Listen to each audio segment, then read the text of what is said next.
once something's important to you, it never leaves your mind. If you always dreamt about being a singer-songwriter and you never did it, you will be haunted by that at the age of 70 because it's still right here, stored in the back of your mind. It's something that's meant for you, that's trying to call to you. You see, your dreams, you either pursue them or they fucking haunt you. I think then anybody I can put a name to promote our sport. The archer who owns all the world records, John Demmer III. You know, the more difficult a thing is, the more important the mental game becomes. I didn't eat any supper yet either. How about you guys? Did you guys eat yet? I didn't eat Oh, yet. you know, I got some crunch berries. Oh, yeah. Grayson Parlow.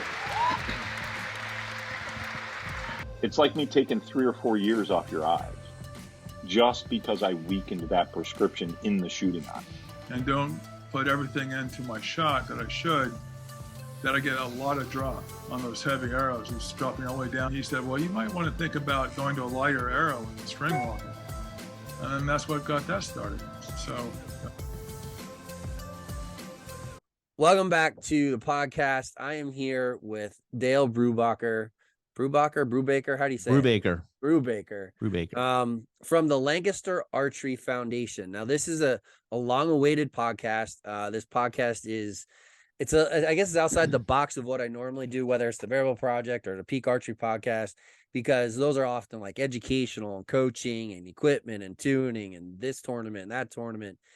The Lancaster Archery Foundation is sort of special, and their role within the archery community is special. And Dale is here, who's the grants coordinator for the Lancaster Archery Foundation, is here to talk to us about the foundation and how your clubs and shops that have archery teams and stuff can get involved with the Lancaster. I should go further, in scholarships as well. So Dale, welcome. Thank you.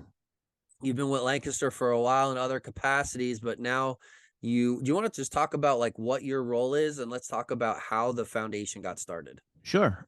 I had a previous career of 31 years with our county government, writing and managing grants, and I worked part-time for Lancaster Archery Supply. And then last fall, I was able to retire from the county and retired, and they had already started the foundation about 2 years prior. And they just absorbed me in as a new hire for a grants coordinator position in the foundation.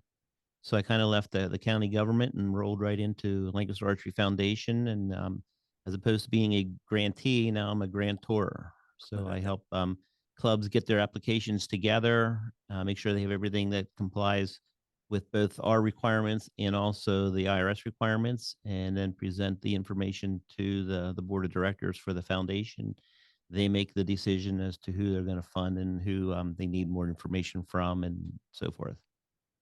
Okay, perfect. So, it's pretty simple. It's cut and dry. I guess the question is let's talk about like, who is your audience for the foundation? Who is it that we're trying to reach out to? And let's talk about some of the grants maybe that have been written, like some significant impact stuff that, clubs or school programs. I'm not really sure of all of them. You have to be a 501c3, correct? That is correct. Yep. Per the IRS guidelines, all grantees have to be a 501c3, and they need to provide us with a copy of their IRS determination letter, plus a signed W-9 form. Those must accompany the application that is online at our website, lancasterarcheryfoundation.org. And are there any programs, like, let's talk local or in Pennsylvania that you can recall grants have been issued to? Sure. The biggest one would have been to Pennsylvania S3DA. Okay. We gave them a grant 2 years ago, and they used the funding for, I think, Shooter of the Year. They were originally going to use it for one purpose, and then that didn't work out. So they had the clause in their application to maybe use it for Shooter of the Year, and that's what they used the funding for. Okay, cool. So if there's like say there's something specific they want to do that doesn't happen, and they have like a second or a third choice, they can write that in there, say if this doesn't work out, we'd like to at least use the money or the grant Correct. for another purpose. Awesome. And that's so, and these grants are nationwide, worldwide. What's Nope. the, It's going to be nationwide because we come under the IRS guidelines for a 501c3. Okay. It is any organization, club that has a archery team or archery program that they're looking to get funding for equipment, both beginner, intermediate, target backs, or just program to get kids shooting. I mean, we had one grantee that was a camp down outside of Philadelphia, and they worked with inner city kids. They used some of the grant funding to buy some archery equipment so that while the youth are at their camp, then they can introduce them to archery. and are these grant programs, are they dedicated solely to archery programs, or let's say a school district recreation commission that is a 501c3 wants to get started, can they also apply for a grant, or is it strictly, or maybe that's something you've never come across, I don't know, but is that something, can any 501c3 do this that wants to implement an archery program, or is it selective only to archery clubs? No, it's you can submit an application if you're eligible, which would be a 501c3. We Just have 501c3. 501c3. They have to put their intent down of what they want to use the funding for. One of the key points is they do need to have certified archery coaches on staff who can implement and oversee the program. Okay. So if is it's that is that limited to like USA Archery, or is it any NFAA, S3DA, USA, 4-H, yes. And 4-H, anybody? if it's in a certification program in archery, they would have to disclose the coach's name and their level of certification, and then they can submit the application with their intent and a itemized budget of what they would like to purchase with the funds. All right, perfect. So I'm actually looking at the website kind of Sure. as we're talking a little bit, and I'm looking at it says the team, we'll call them the varsity squad. Rob Koffold, your president. Carol is on the board.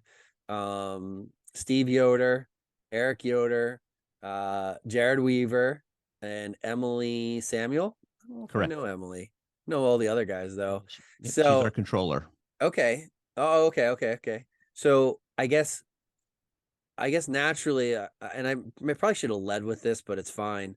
How did the foundation get started? Where did this develop from? Do you have that like backstory by chance? Sure. I believe it was a kind of started with Rob and Carol. They're looking for a way to provide some funding to get people interested, out there shooting, interested in archery, or if you have an established program, to grow the program. Like we have some 4-H teams that submitted applications that needed additional targets. They were running numerous lines of archers, and they felt that they had more targets, they could get the archers shooting more often. So they came up with the idea, created a foundation, and then comprised the board of managers here with Lancaster Archery. So they have a archery knowledge base, and kind of like the rest is history. They formed it, got all the documentation in through the IRS, and are recognized as a nonprofit through the IRS. And then they got funding through the seed funding through the corporation at first, and then they started awarding grants with that funding. Awesome. I guess you have to also look at the Rob and Carol do a lot for archery in general. Lord knows the Lancaster Archery Supply has been a staple within the development of competitive archery. I mean, it says it in their logo, to leader in 3D and target archery and all that stuff. It's like burned into my brain listening to Rob's voice and the voice when I call into customer service. But I guess what's kind of cool is that Lancaster Archery Supply has implemented ways for people to support the foundation without just coming out and making donations. Can we talk about that a little bit? Sure. Yes, you can obviously make direct donations, on our website and on our trifold brochure. We have QR codes that you can make a donation. Or if you call in and you want to purchase an item, you can round up your bill. Or if you come into the pro shop, there again, if you want to round up, you can round up to the whole dollar, and then the balance would go to the foundation. Yeah, awesome. I see it all the time. Yeah. Yep. Every time I purchase something online and get it shipped, that option's there. And I think it's awesome. It reminds me of the like the conservation contributions for some other outdoor store suppliers and stuff like that. Now we were talking a little bit earlier, and it wasn't while we were recording. I was just, we talked about the scholarship grant opportunity, and I know it sounds like it's a new thing. Can you go talk about that just a little bit as well? Sure. The first scholarship program was set up at Texas A&M University. It provides some scholarship funding to a selected eligible student who is a competitive archer on their archery team. And currently, we are working with another university to set up a scholarship program with their competitive archery team. I'm working with their representative to make sure the wording is what both we wanted to read and what that university wants to accept and acknowledge. Okay. So once we get is that that set up, something you're going to grow that side of it and work that with is our tent. schools? Is that Yep. the goal? Yeah, we want to grow that side. It's just a little more complicated, getting, the wording correct and making sure that, our funding stream for the scholarship is compatible to the university. Okay.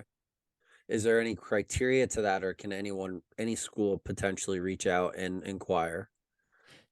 If you have a competitive archery program, you could reach out to me through our website, and Okay. we can discuss it. Like I said, that is kind of like the growing aspect of the foundation. We have one already established. We're working on number two, and I think once we get number two established, then the board may consider a third one and so forth. We just have to take steps because it's a little more complicated than approving a grant application. Yeah, I can definitely see how that can can get complicated, but I mean, you guys are once you set that process, you'll have it squared away, and hopefully it's easier after that. I guess it's just across the board, everything the foundation is doing. I think Lord knows that as we've moved forward post COVID, everything, like, money is not readily available for everyone. Getting grants across the board isn't necessarily that easy. A person like yourself who knows them in and out, you definitely being involved in an organization helps. But these clubs that are out there, and that's what it's been to date, except for like maybe the Easton Foundation, who has like their JOAD grants. But this isn't exclusive to USA Archery. This is inclusive of any archery program. I think Correct. that's an important part of the growth of the sport with what the foundation is doing. Is it's all encompassing. It's open arms. Right. We've had a lot of interest through the 4-H shooting sports program. They have a competitive archery program. They submitted. Louisiana was a big state. I had reached out to all the state directors for their shooting sports archery specific, and I got a good reply from Kentucky, Louisiana. So they're a growing aspect of the competitive archery program. We've also funded Boy Scout camps. They have merit badge programs. It's not a competitive team, but it gets kids shooting with good quality equipment so they can earn their merit badge and hopefully take the love of archery to the next level. Like I had mentioned earlier, we have issued grants to S3D8 programs, JOED programs, NAS programs, pretty much any type of youth competitive program. We've had a grantee somewhere in the country. Wow, that's awesome. How many grants have you awarded so far? So far, we've awarded. Give me a second here. You're looking about 45, and last year alone we did 29 grants at $28,091 total. Wow. Total grants that we've awarded in 2021 and 2022 was $44,091. And much of which the funding comes from probably like the roundups on the website, and you've done some like fundraisers of sorts. Do you want to talk about the fundraisers? Sure. We I had mentioned we do the roundup both online or in person in the pro shop donations, but back in September we had a challenge match by the Easton Foundation. if we could raise $100,000 in the month of September, they would match that dollar for dollar. So we were very successful in doing that. Good. And happy to say that we got the funds, and now we're planning another funding stream with That's the awesome. Easton Foundation. That's great. Yeah, I've participated in that, and once again I poked a little fun at PJ Riley, but that's easy to do and it's fun, so whatever. Demer's not here for me to make fun of, and PJ's an obvious number 2, so Right. that's just the way we roll. But anyways, that's good I'm good. It's good to see that there's those opportunities and that there's the funding streams coming in. It's cool. There's some accountability there to the archery community as well. It's an opportunity or a place where archers can support a foundation that is going to be returning that money back into the archery community.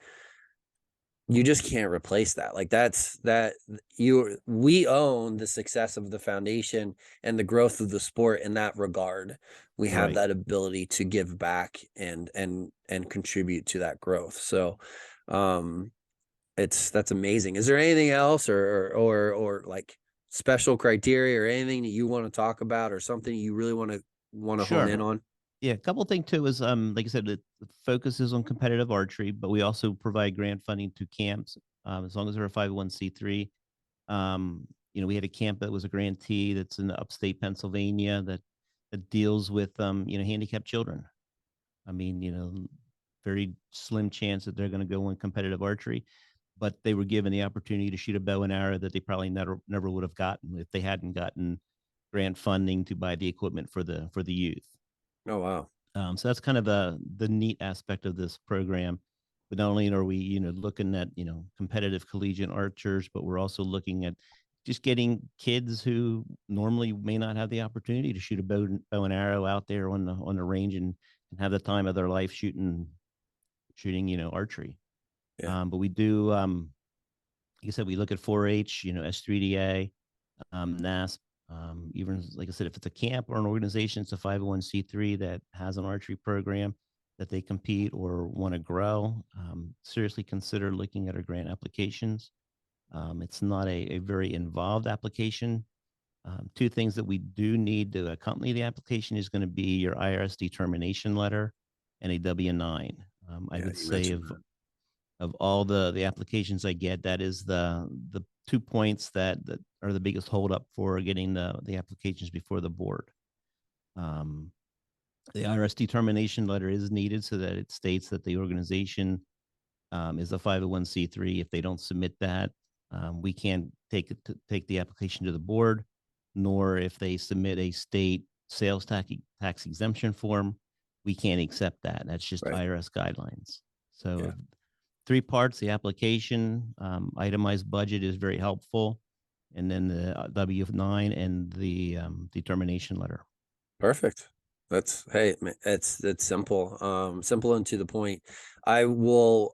My plan is, in addition to us talking about the foundation, I'm actually going to go to the website. And I'm not going to do it like now, because like I told you, I got that thing going on. I'm going to go to the website and kind of go through a mock application process so people can see it and provide all of those links. Are you seeing, and this is just general conversation, are you seeing programs, say outdoor programs that aren't involved in archery, contacting you or reaching out to you, like gun clubs and, maybe places that don't have archery going on at all? Are you starting to see that roll in, or have you yet? Not a lot. I mean, most of the applications I received or the inquiring of information that I've gotten have been through archery specific organizations. Whether it's a NASP team, JOAD team, S3DA team. Unfortunately, a lot of the gun clubs, aren't 501c3s. That's changing. There's definitely a little. I know in our area, like there's I guess USA. I don't know what it's like USA Archery, but the clay pigeon side of that. Okay. That's growing. and there's like a local team. I'll give you an example right here where I live. They're forming I'm actually helping them. They're forming a nonprofit right now for their clay pigeon team and for their club. And they're growing that way. They're going toward that way because I think the NRA has some grants and stuff like that, and some other organizations, the National Elk Foundation or whatever, some of those, some of those organizations for shooting teams. And I was curious if Lancaster Archery Foundation has seen that yet. I suspect that as it grows and the knowledge about the foundation grows, you will. And I hope that if people that listen to this are part of that type of a club, or go get your nonprofit. It's not that difficult to do. It's a little bit of a time suck dealing with the state, but it's doable. Maybe I should do a podcast as a follow-up to this to help people figure out how to do a nonprofit filing, because it's not that bad. But anything else you want to talk about? No, those were the 3 big points. The hot points. Yeah, like I said, I have, I think, 4 applications on hold right now. I'm just waiting for their determination letter and W-9s. That seems to be the big holdup. The other thing too is if you are looking to start a program, or you have one now, we do like to see coaches that are certified at the sanctioning body, whether it's USA Archery, 4-H, JOAD, or wherever they can get certifications. The more the better, because we like to make sure that those that are overseeing the program are skilled in archery, both safety and shooting, and everybody can have a good time then. Yep. Awesome. Like I said, I'm going to follow up with kind of a recorded application process and go through that, put it in with this episode. And then I'll let you guys know when it's ready. But I mean, that's it. We covered it. It was super short. I'm good with it. It doesn't bother me one bit. Yeah, the only other thing was, if anybody has questions, email me, because right to my inbox. It'll be in the show notes. I'll put your email in the show notes. And then I like to work with people to, make sure that they're in compliance so they can get the application in. And if I don't know the answer, I can find someone who does. I'm sure you can. Are you going to have like a table or a booth set up at the Classic? Yep. We're going to have our display at the Classic. We're going to be back at the ATA show. And nice. maybe on the road this summer a couple times with the Cam Trailer and the LA Express at S3DA shoots and JOAD shoots and so forth. Oh, no, that's awesome, man. I think that's great. The foundation, I'm not saying it has to be your face, but the foundation definitely needs to have a face for somebody that can be like that point of contact, for sure. I'm glad that you're putting yourself out there. 100% necessary. I think the more you put yourselves out there, the more clubs and prospective archery organizations will hear about it. And that's where we're at. I know it's still relatively baby stages, I guess, in retrospect, but we need to get that word out there because it's important to archery, and I appreciate the work that you're doing. Sure. Yep. I mean, from 2021 to 22, we grew 81%, and I'd like to double that for into 23. Heck yeah. I just want to keep driving this foundation bigger and better. I love it.